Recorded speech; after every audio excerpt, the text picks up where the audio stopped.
let's let's change tack a little bit, okay, so you don't get too teary. Some people wanted me to ask you questions about composing.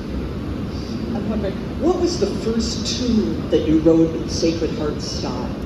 The first tune I wrote was Granville. Now, I just have to tell you something, because I know this about myself. When I was involved in folk music at Milltown School, there was all these new tunes that I'm hearing at the school, and then of course the folk era of the 60s, I had all these records of all these folky people, and all this new music, and it's all mushing around in my head. And I wrote a folk tune back then, which sounded typical. And the people there liked it. And I thought, well, that's nice. I wrote a tune. It was the first tune I wrote, right? But that was it. Every chord I could think of, I put in that tune, which is the way I write. Cram it all in at once. Anyway, I am not a creative person. John Baer was a creative person. Bruce Randall was creative. They can write more than 2 songs. I can't. No, I'm not kidding. I know that if I continued to write, I would keep writing the same song over and over. When I when I first heard Sacred Heart,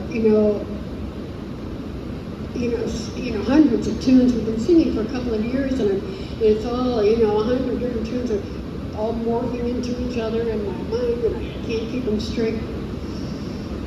And I said, "Shit." Once again, I wonder if I could do that. Well, I remember standing at the kitchen sink doing the dishes, and the first phrase of Granville dripped into my head. I don't know where I got that, but anyway, I thought, oh, that's interesting. And so then I started to fool around with, a 4-track recorder and then 8.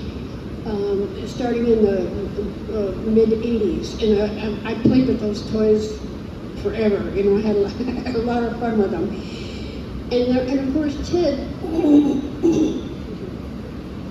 was able to reach out and collect more books and things. So, the minute he said, "Oh, I've got the Wyeth Repository, I've got the Kentucky Harmony, I've got this," I raced over there and snatched them away from him, and came home and began to, explore the social art, just all this stuff, which I still have. I was like, well, what does this sound like? What does this sound like? I really, really love the sound of this music. It was weirdly primitive, and I liked that. I liked music that didn't have sharps and flats. It was just modal, and that describes us all pretty well. So, we were talking about Granville. Granville. So, What year was that? it was 86. It was 86. That's what it says in the Midwest Supplement. The Midwest Supplement. Somebody just mentioned that to me today. They said, "Oh, I've got this cute little book, and it's got this." I said, "Oh, you mean the Midwest Supplement?" So gung-ho were we that, we had to, during those years, there were a lot of new singers in the North, not like now, but a few singers, and everybody had their little group of songs outside the Sacred Heart that they collected from here and there, babble on a song or whatever, and they would keep the song sheets in the back of it. Well, let's sing this song that's not in the book, and this song that's not in the book. And I think all the groups were doing it. They all had these little supplements. So we decided to do a fancy little one. So Carolyn Dacey, Mary Rose, Ted Mercer, Melanie, me, and I'm not, okay, she wasn't there yet. Kathleen Kuiper, right? Got together one day, and I was so ignorant.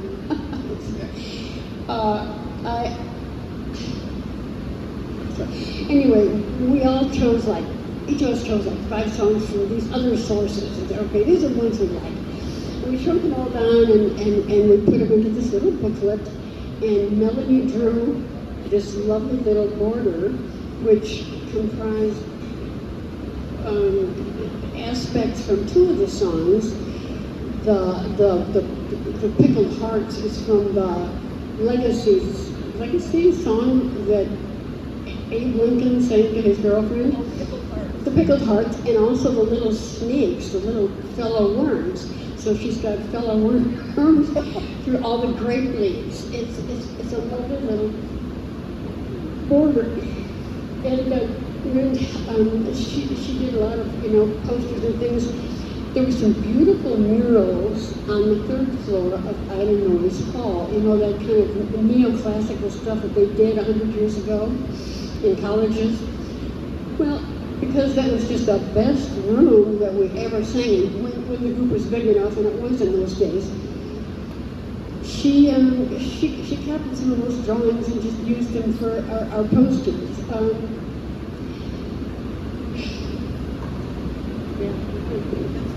Well, I'm going to bring it back to Granville just to ask you this. What went through your head the first time you heard people sing Granville? Okay.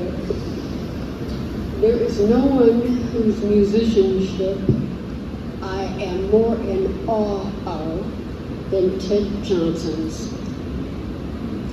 He has a harmonic sense like no one I have ever met. I'm just amazed at his sense of harmony. And when we got that little thing published, it was funny. The Midwest Supplement came off the presses an hour before we were driving to St. Louis for the first or second St. Louis convention. I think this is true. Maybe we were singing it from a Xerox sheet. Anyway, what I do remember is calling Granville, whoever called it, in St. Louis. This is probably all wrong, but what I remember is singing the song, and we got through with it, and Ted Johnson said, "Hey, Judy," just like that. And I thought, oh my God, he likes it. He likes it. He just said it this real admiring way. And I thought, well, if he likes it, I'm satisfied. Yeah. And then other people seemed to agree with him. And so I was encouraged to keep at it, Are you still writing Sacred Heart? Not really, because, like I said, John Bayer can write 60 songs, and no two of them sound anything alike. I mean, it's just amazing. But I realize I have to have 1,000 songs running in my head before I can have it come out shaboom, rearranged in my own way. So I'd have to be subjected to Middle Eastern music for like 3 years or something now before I can write a new tune. It's like, yeah, I'm not, I guess that's derivative or something, but it's not true creativity like those guys, like John, for instance.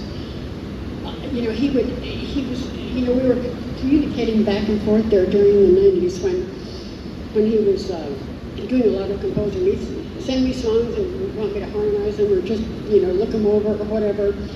And, we got into this thing, those of us who were actually trying to write songs, we'd call each other and say, wait a minute. I just got this melody in my head, where did I steal it from? Because it came really easy, and I go, and they'd say either, no, I've never heard that before, or, oh, well, that sounds just like so-and-so. And then we let that go and try something else. But you don't know, because, there's so many things running that one pops out that seems to be original, but it isn't. So we're going to avoid embarrassing ourselves by rewriting somebody else's tune.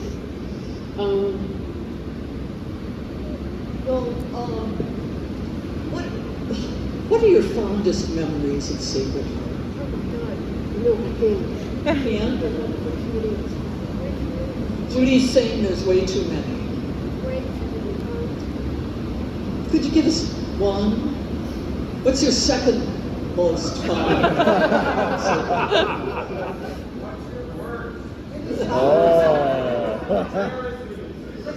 Worst memory of God, I'm having. Say something about me, Jeff. My son, who was not into this, he was into, my son was not into this, he's into heavy metal. So, we couldn't hardly be more opposite, but I'd fly down to these conventions and come back, and And he'd say, well, how was it? And I'd say, it was fabulous, it was the best, I was all blissed out, you know. And I never changed that answer. I was always all blissed out. I don't have to tell you. You know, it was just higher than a rock's nest. And then Ted would just jump on the bandwagon, you know, the minute the leaves. Richard DeLong was at you know, one of his Georgia singings, and a young man named Kenny Hickox showed up, and he was trying to sing with Richard DeLong and those, you know, mid-Georgia singers, and he simply couldn't keep up. He says, you know, we sing Sacred Harp too, but we don't sing anything, we sing much slower than this. And he gave Richard a tape. And the tape said Waycross, Georgia. And so we're listening to this, and it's this extremely slow, measured, ornamented sound. Not a very big group. It was clear that they had been singing for a long time together. We never heard anything like it.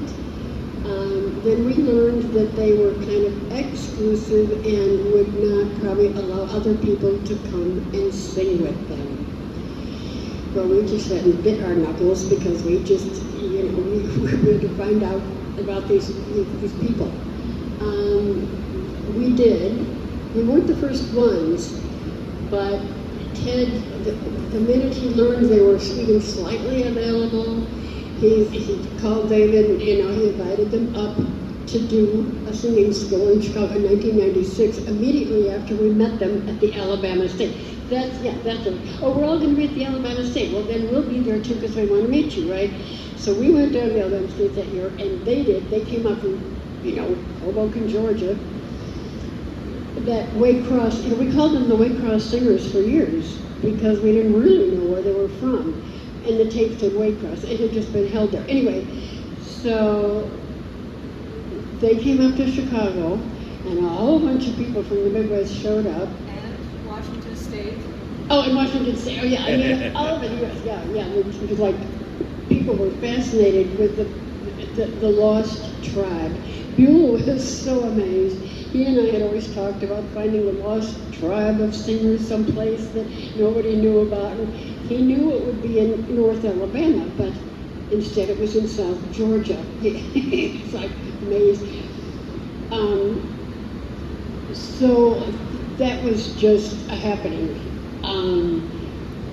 They, in an effort not to race through the music and be disrespectful, I think their elders had instituted the business of walking time to the music. And you can't sing fast when you're walking time. So they made the Wootens seem like they were speeding because because they were, you know, very deliberate and beautifully ornamented. Not everybody who sings slowly can ornament beautifully, but David Lee and Clark, stunningly beautiful voices, beautiful singing. We were just knocked out. It took everybody 10 or 15 years to recover from trying to copy what they did.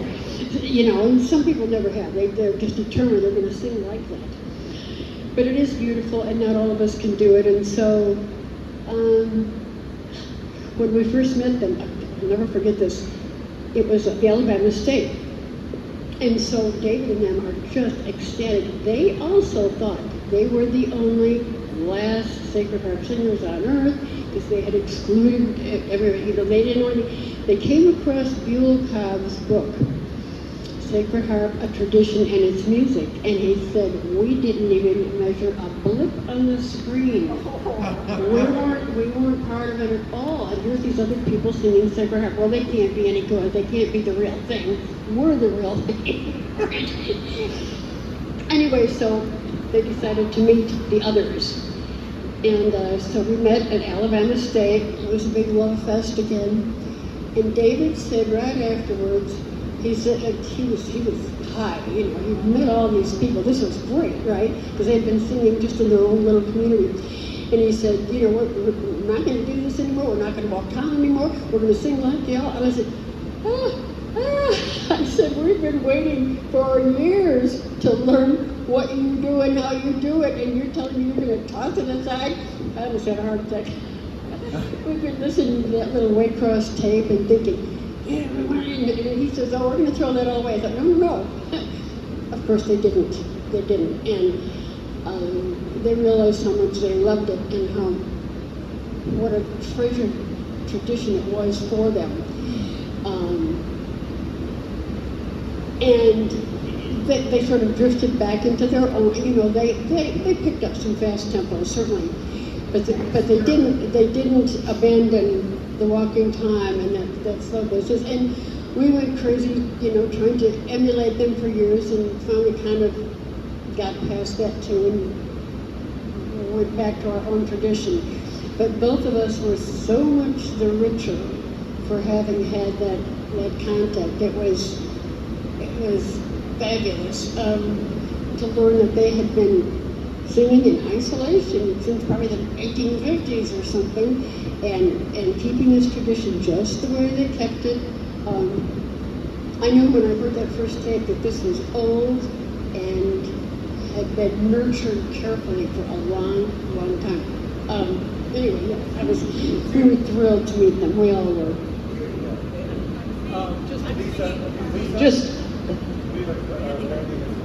Hello? There's a scratchy tape of Jeff and Shelby Shepherd doing a singing school. There's a scratchy tape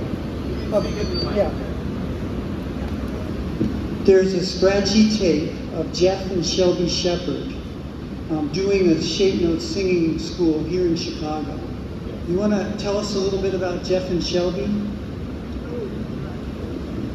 Oh my word. Well, I know that the St. Louis people, what am I talking about? Jeff and Shelby Shepherd. Yeah, I'm trying to think I where was this. there. I don't remember where it was, but it was here in Chicago. Yeah. Well, okay, all right.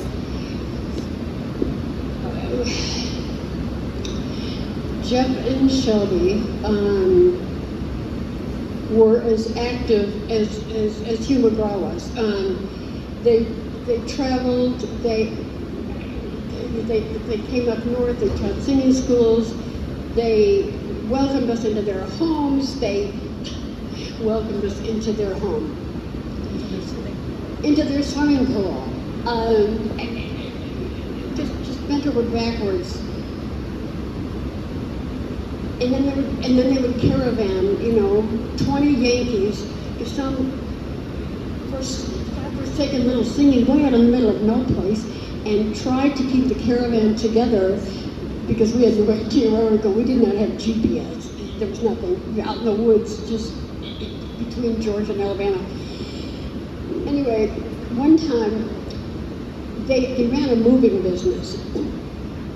So one time there was at least 12 of us, travelers, and they had us all over the house. They had, you know, two double beds in their bedroom. They moved out their king size. Or maybe the king size was there too. So the king size bed, two double beds. They had people on couches. They had people in all these other bedrooms. They were spread all over like cordwood, I think. And then, as a matter of fact, they gave up every bed in the house, and the two of them instead slept on an air mattress in the den. Well, they woke up in the middle of the night. They're flat on the floor. the air mattress had, you know, deflated, and so they're laughing their heads off in the middle of the night. I guess they got up and relaxed on their lounge chairs and spent the rest of the night there. That's Southern hospitality. Boy, you know, I heard that term all my life. I didn't really know what it meant, but these people just, you know, when they saw that we loved what they loved, there was no end to what they would do for us and encourage us. And the love was mutual. They were, you know, just, I'm trying to put it all together. I know a lot of you could chime in and do better.